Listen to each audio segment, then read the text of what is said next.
Today, as you know, there was a decision.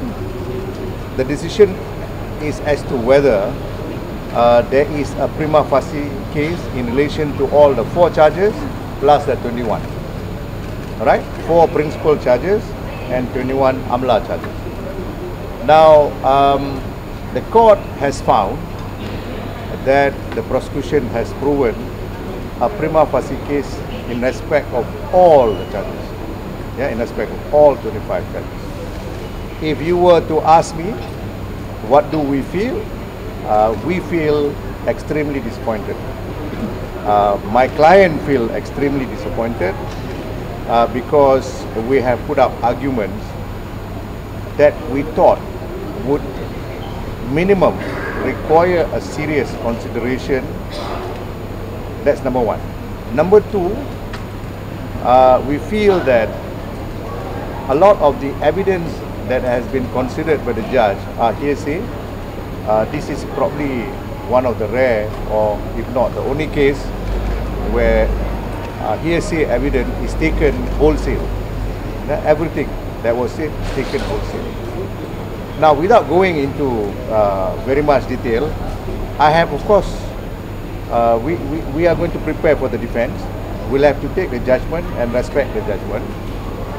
But I'm just so surprised that this is probably the only case that I've ever had where at this stage I don't even win on a single point, not a shred of cotton that I won. Forget about the clothes, not even a shred of cotton I won in this particular holding.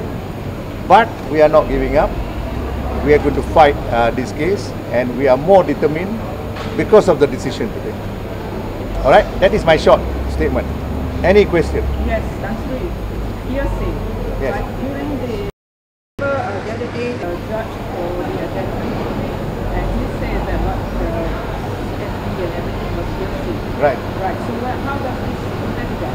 Okay, there are two ways I can reply to you. One is you're right to make that comparison. We seem to be hit by hearsay in the addendum case, and here on the reverse we are hit by the hearsay rule in this case. It doesn't seem to be to a common man, layman, this will look like it is rather contradictory. But number 2, these are 2 different cases. In this case we have got the alleged section 41A, which we think is not just unfair, but I think it is unconstitutional. Okay? But that is a point we will argue later on at the end of the whole case. Yes, sworn statement, because he has always wanted to give sworn statement because he opened himself up to scrutiny, because there's nothing for him to fear. But this is like sort of when sworn statement is a bit trick. No, in the sodomy 2 is different. There the selection is to give statements. Okay. It's a bit difficult to address her and speak looking at you. Now, so let me come to you in a short while. So the question is, unlike the other case, my client here wants to be cross-examined because there's nothing to fear. That's why he wants to give a statement on oath. Next. Anybody else?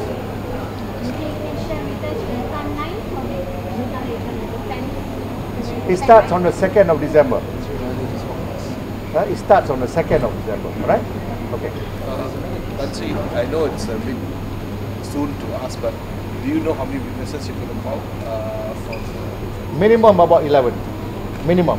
But we think as time goes by, because this is fixed even the whole of 2025, there may be more witnesses. Yes? Anything else? Anybody want to ask in Malay? How long do you think the defense will take? It's impossible to gauge. It depends on the cross-examination and whatnot. There are some witnesses that will be put on a witness statement like Datuk Sri Najib, we are trying to put it in witness statement. But there are some other witnesses that will be subpoenaed. That means they are forced to come. Those witnesses will be witnesses that will be a free fall. That means you ask question, he answers impromptu. Alright, that will take a long time. Will you be taking any witnesses that were offered to you in the prosecution?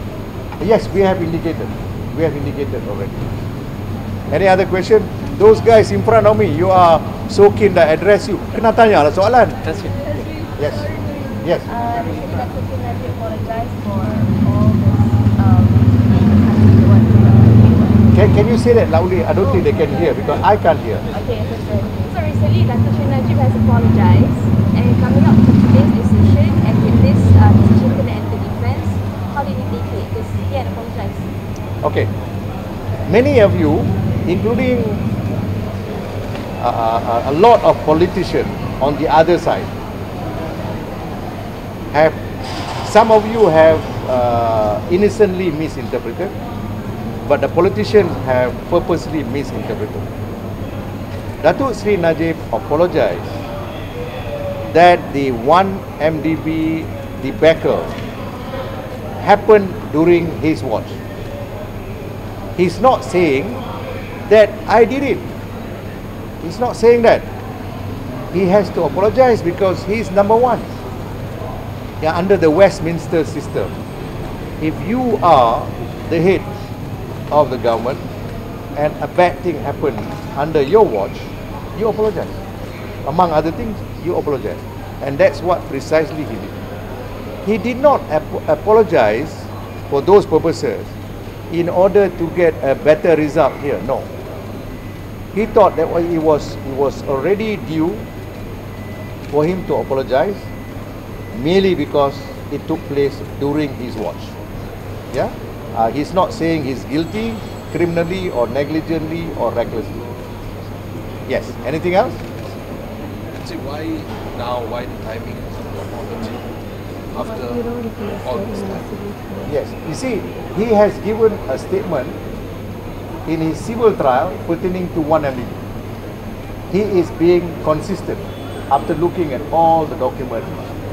But what is more interesting, witnesses, even from the prosecution, and you will hear this afternoon from another witness who is from the liquidator firm overseas, who will say who were the rascals, who were the culprits who actually have done the scam on 1 MDB. You will hear from him.